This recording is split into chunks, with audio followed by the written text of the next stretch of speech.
Chicago ધર્મ પરિષદમાં ભારતીય સંસ્કૃતિનો ડંકો વગાડી જેમણે સમગ્ર વિશ્વ હિન્દુ સંસ્કૃતિ અને એના રીતિ રિવાજથી પ્રભાવિત કર્યા એવા સ્વામી વિવેકાનંદની જન્મ જયંતિ પર તાપી જિલ્લાના યુવા મોરચા દ્વારા વક્તૃત્વ સ્પર્ધા અને અન્ય કાર્યક્રમ યોજી તેમને પુષ્પાંજલિ કરવામાં આવી।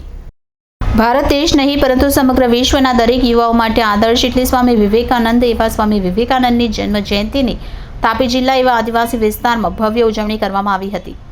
યુગદ્રષ્ટા સ્વામી વિવેકાનંદજીની જન્મ જયંતિ અંતર્ગત યુવા દિવસ નિમિત્તે ભારતીય જનતા પાર્ટી યુવા મોરચા વ્યારા તાપી જિલ્લા દ્વારા વક્તૃત્વ સ્પર્ધા અને બૃહદ કારોબારી તાપી જિલ્લા ભારતીય જનતા પાર્ટીના પ્રભારી શ્રી મધુભાઈ કથિરિયા સાહેબની ઉપસ્થિતિમાં સિનિયર સિટીઝન હોલ ખાતે યોજાઈ, જેમાં જિલ્લાના મહામંત્રી શ્રી રાકેશભાઈ શાહ, ડોક્ટર નિલેશભાઈ ચૌધરી, તાપી જિલ્લા ભારતીય જનતા પાર્ટી યુવા મોરચાના પ્રમુખ વિરલભાઈ કોકણી, વ્યારા શહેર ભારતીય જનતા પાર્ટીના પ્રમુખ રાજુભાઈ રાણા, વ્યારા નગરપાલિકાના સભ્ય કુલીનભાઈ પ્રધાન હાજર રહ્યા હતા।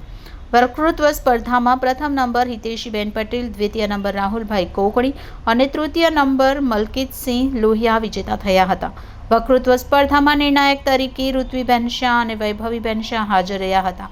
સમગ્ર કાર્યક્રમનું સંચાલન વ્યારા નગર ભારતીય જનતા પાર્ટી યુવા મોરચાના પ્રમુખ અક્ષયભાઈ પંચાલ દ્વારા કરવામાં આવ્યું હતું। Reporter Bindeshwari Shah, city golden news, Tapi. વંદે માતરમ। આજે તાપી જિલ્લા યુવા મોરચા દ્વારા માનનીય પરમ પૂજ્ય વિવેકાનંદની જન્મજયંતિ નિમિત્તે બૃહદ કારોબારીનું આયોજન કરવામાં આવ્યું હતું। ત્યાં અમે સ્વામી વિવેકાનંદજીને ફૂલહારથી નવાજ્યા છે। સાથે સાથે યુવાનોમાં સ્વામી વિવેકાનંદના જે ગુણો હતા એ ગુણોનું સિંચન થાય એ માટે એક વક્તૃત્વ સ્પર્ધાનું પણ આયોજન કરવામાં આવ્યું હતું। ખૂબ સરસ રીતે સ્પર્ધકોએ ભાગ લઈ અને સ્વામી વિવેકાનંદજીને યાદ કર્યા હતા।